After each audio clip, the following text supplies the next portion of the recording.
អភិបាលខេត្តកំពតស្វាគមន៍គណៈប្រតិភូគណៈកម្មការទី7នៃព្រឹទ្ធសភាដើម្បីជួបពិភាក្សាការងារ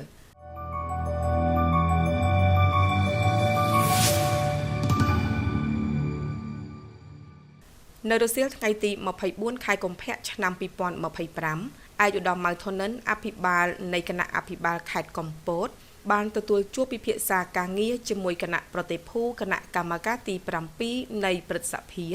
ដឹកនាំដោយឯកឧត្តម ឆិត សុខុនប្រធានគណៈកម្មការទី7ទទួលបន្ទុកវិស័យអប់រំយុវជនកីឡា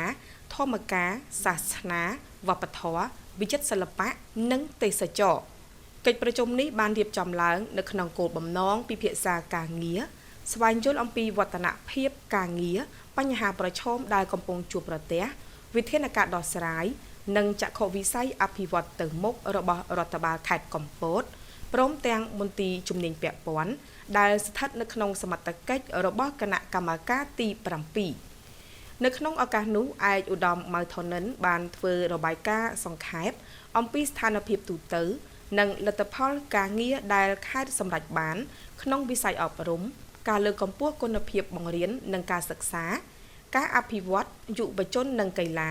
ការអភិរក្សនិងលើកតម្កើងវប្បធម៌ប្រពៃណីក៏ដូចជាការជំរុញវិស័យទេសចរណ៍ឲ្យមានកំណើនប្រកបដោយចីរភាពទន្ទឹមនឹងនោះក៏មានការលើកឡើងពីបញ្ហាប្រឈមមួយចំនួននិងសំណើ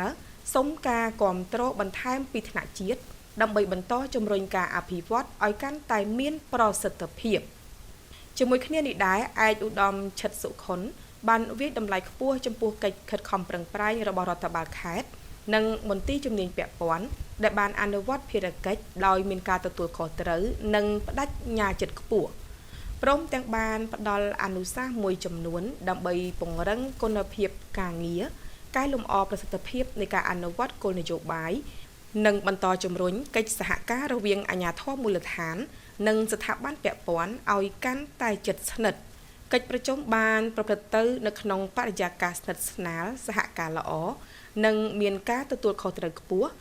ដោយបង្ហាញពីការបដិញ្ញាចិត្តរួមគ្នានៅក្នុងការលើកកម្ពស់វិស័យអប់រំយុវជនកីឡាធម្មការសាសនាវប្បធម៌វិចិត្រសិល្បៈនិងទេសចរណ៍នៅភូមិសាស្ត្រខេត្តកំពតឲ្យកាន់តែរីកចម្រើននិងឆ្ពោះទៅរកការអភិវឌ្ឍប្រកបដោយចីរភាព